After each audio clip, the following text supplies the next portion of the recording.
Hey everyone, this is Tinkering with B-Hav, and I'm B-Hav. I'm going to be putting together this 237 kerosene lantern today.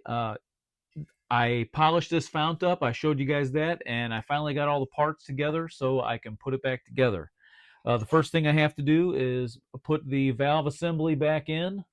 This is a new old stock item. I found it online, and it's brand new. It's never been used before because the old one was in really bad shape. And I actually, when I was taking it apart, the valve stem right here where the knob goes on broke. So I needed a new one. So this is the fuel pickup tube that goes down into the tank and picks up the kerosene up into the valve. This is the pricker lever that turns the eccentric block up and down. If you can see that moving up and down, and that cleans out the generator. So that's that part. I already put a new seal in the cap, and I showed you guys on another video how to do that. I just did that a little while ago just to get it ready to put it together. So we're going to go ahead and put the cap on there. I also put together the pump, so it's ready to go. That's the only two things that I did ahead of time. So I still have to put the check valve in, which is this piece here, and I'm going to use my handy dandy check valve installation tool or removal tool, whichever way you want to look at it. It does both, and I had that in another video also. All right, so if you can see that's check valve is locked in there, so it can't slip off when you're putting it in. So then we're going to put that down into the pump tube. We're going to thread that in. That doesn't get any sealant or any gasket or anything like that. It just goes in just like that. Which one? I think it's this one here, 5/8. Yep. So then when that's in there, we're just going to give it a snug up like that. We'll loosen the nut holding it together.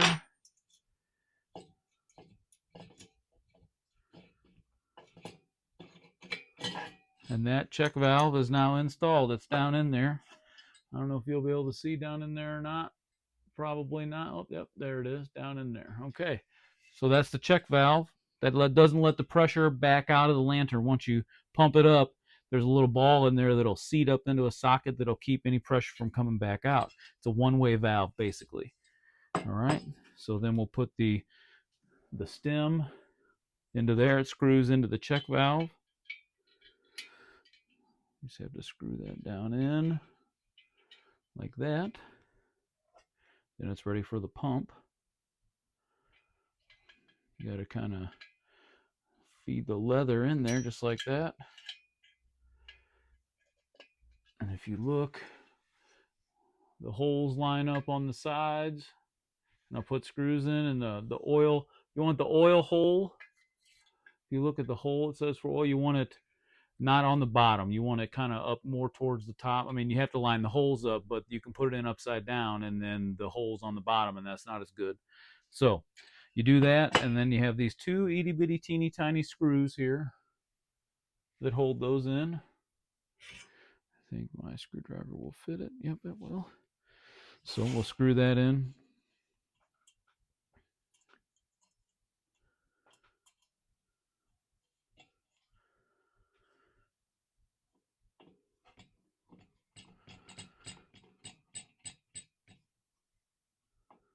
If you remember, these two pump screws, I had to get new ones because it was missing one. So I just ordered two new ones when I got my parts for this lantern. Get this one started.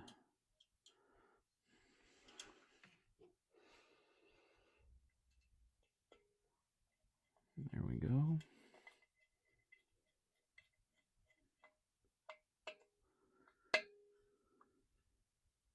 All right, so now before that's installed, you can see the screws on the side. Okay, so something I haven't showed you yet is a lantern vise that I made.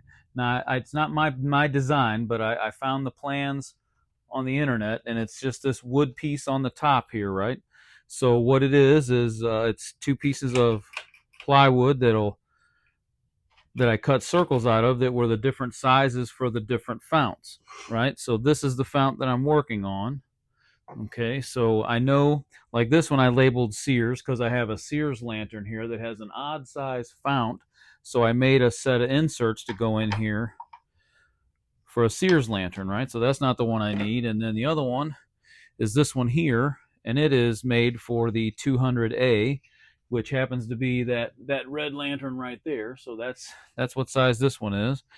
And then you have this size here. I don't know the dimensions off the top of my head, but they are, I fit it for this size fount, which is also the same as the fount on that lantern and that lantern and that lantern. So those are all the same size.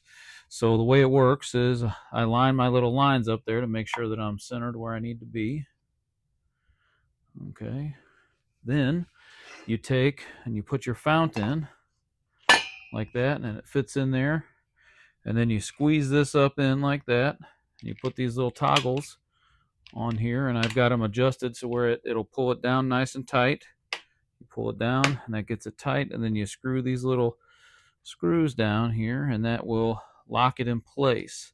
So now that sucker is not moving, so I can put that valve down in there without having to hold this by hand. Now, I've done stuff where I take it apart by hand and put it together by hand before, but sometimes when you're putting a valve in, you need to tighten it pretty tight, and you don't want this to move. So I'm going to put the rest of the lantern together with it in my lantern vise right here.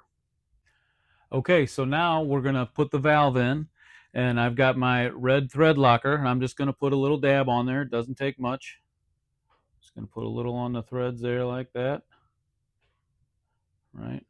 So that when I put that down in there, it will lock it into place. So I know my fount is nice and secure. So we're just going to spin that down in there, run it down. Now to clock it correctly, I have to have the valve pointed towards the Coleman over here, okay? So I'm going to look at it to make sure that we are centered. I don't think I can get it spun around another time. So I'm going to leave it about like that, okay? So that's how easy it is to put that in, and it'll seal up, and we'll try it here in just a second. I'll pump it up, and we'll make sure that it holds pressure.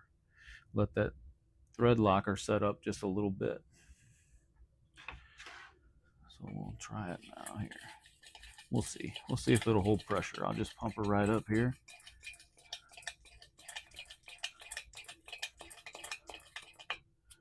Okay, so there is pressure in there. And I'm just going to put the wheel on. I'm not going to secure it. I'm just going to put it on. We'll open the valve. And we'll listen to see if we hear anything coming out. Hear that? There's pressure. So it held pressure. Now we'll release the rest of it here. There we go, from the fuel cap there.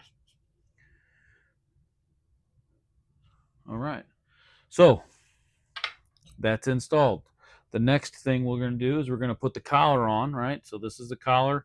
You notice it's got a keyhole side, and it's just got a round side. Now, if you look on the inside of there, it's still got some burn marks, and it's not in the best shape, but I cleaned it up as best I could. This was sitting out in the elements for years, probably, on that little mount that I showed you. So now it's this is as good as I can get it, and I'm okay with that.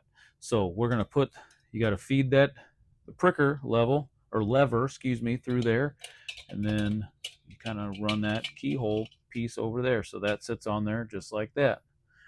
Now the next step we have is we have to put the generator on. Okay, so if you remember, I bought a new generator, brand new one. Okay, and there it is. That's the brand new one. And the reason I bought a new one is because I messed up the internal parts when I took it apart because it was so not corroded. It had a bunch of carbon in there. And I think I got in a little bit of a hurry pulling it apart, and I stretched the spring out in there. So let me pull this out, and I'll show you what I'm talking about. Okay, so this is the internal workings of a generator, right? Okay, there's a spring, and then it's got that rod with that teeny tiny needle on the top of it. And in the front of there is a little bitty hole. You can't see it because it's that tiny. And that's where the pressurized fuel vapor comes out of. Well, as the liquid fuel comes up into this generator here, into this spring, the spring and everything is really hot, and it vaporizes it, and the pressure pushes the vapor out through that hole. So I stretched this spring out on the old one because I pulled it out because it was stuck in there with a bunch of carbon. So I had to order a new one. And I like this tube better because it's original. It says Coleman on it. It's very hard to see, but it does say Coleman on it. And I want to have that on this lantern. I want to have that original on there. So we're going to put that generator back in there. And when I turn this lever, the eccentric block comes up right here, and there's a little bitty hole in it. We're going to put the little hook into the hole before we slide it all the way down on there, just like that. I'm going to screw that down on. I'm not going to tighten it all the way just yet. I'm going to make sure it's going to line up in my hole. Also, when I put this on here, this little tip wasn't tight, so now it is. There we go. Okay, so this is just finger tight. Okay, now we're ready to set the burner frame on there, and that's this. One thing I didn't show you in the video was putting the actual burner into the burner frame, and I'll show you. I can pull it back out. It's just finger tight. I'm going to show you what it is, and I'll tell you about it. So this is called the burner tube, and on the end there is the burner, and that's a ceramic burner. And it says Coleman on there also. It's hard to read once again because it's tiny and my camera doesn't focus the best, but it does say Coleman on there. And they don't make these ceramic burners anymore. You have to, if it's broken, you have to either put a replacement burner on there, which is just a piece of metal with a screen in it for the vapor to come through instead of the little tiny holes like that. And but this one was in good shape, so I'm going to keep it and I'm going to use it. So it just screws up into this hole here on the burner frame, and it's just finger tight. You don't have to use any kind of tool to tighten it up. It just screws up in there until it's tight, like that. And there you go. That's that. So if you look, there's a big hole. That's where the generator goes through, and that's where the post in the valve goes through, and that's how you secure it.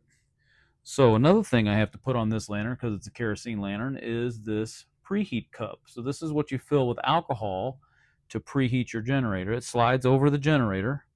So we're going to put that down on there. Sorry, I'm trying to make it so you can see. And then we're going to slide that on top of that. Okay, and that sits on the generator just like that. And you fill that with alcohol with the alcohol bottle, right? You just fill it full of alcohol, denatured or denatured alcohol, I think is what you're supposed to use. You put it in there and you light it with a match, and the flame will heat this generator up so that when you turn the valve on, the kerosene comes up in there and it'll automatically vaporize, because kerosene has a higher flash point than Coleman fuel. So you have to use a preheater cup. You don't have to on the Coleman fuel lanterns, but you do on the kerosene lanterns. Okay, so and to secure the burner frame to the lantern, it just uses a little wing nut, and this is the original one, and it just screws right down onto the little post there.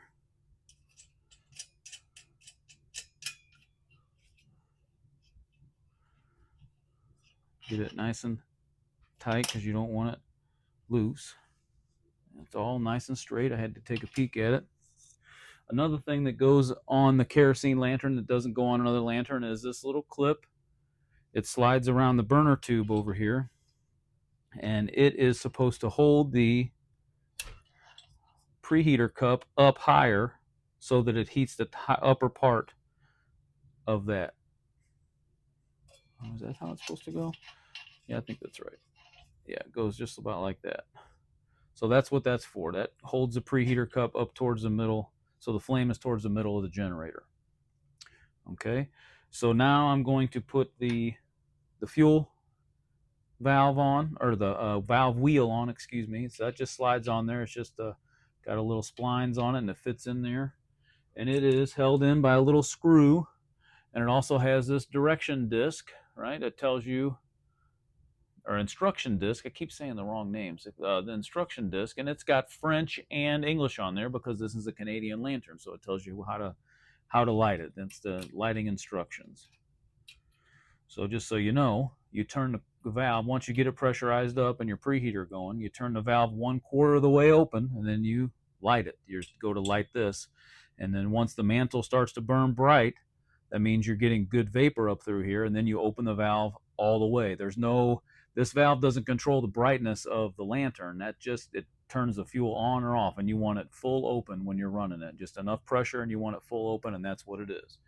These aren't adjustable brightness. You can't adjust the brightness on these. It's either on or off. I've seen people try to or adjust the brightness with the pricker lever, excuse me, and you can do that, but all you're doing is closing off the orifice just a little bit so not as much fuel's getting through there. But that's not the instructions, not the way they say to do it. All right, so that wheel is on there. So that will turn and open that valve, and I'm going to turn this to make sure that pricker goes up through there, and it does.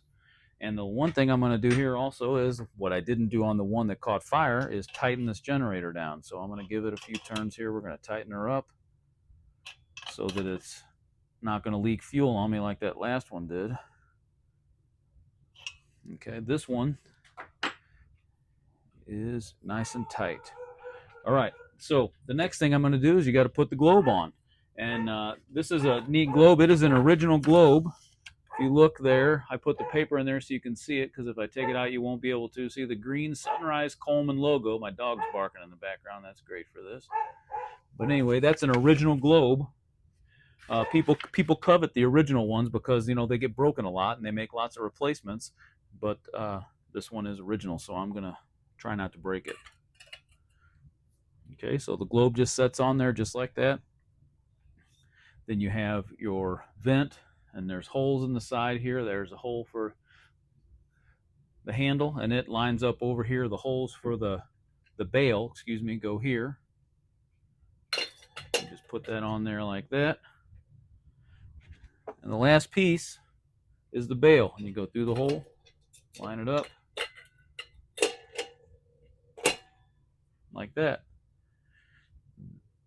Okay, well, we're going to loosen my wing nuts here. I'm going to take this there, and there it is. There is the reassembled 237 kerosene lantern that I've been working on. And I'll wipe it down, get all my fingerprints off of it and things like that. And when I go to light it for the first time, I'll make another video and show you. I really appreciate you watching my videos. If you like what you see, hit the like button and give me a follow. Tell your friends. The more views I get, the better. I really appreciate it, and I enjoy making them, and I hope you enjoy watching them. So this is Tinkering with B-Hav, and I'm B-Hav. Thanks for watching.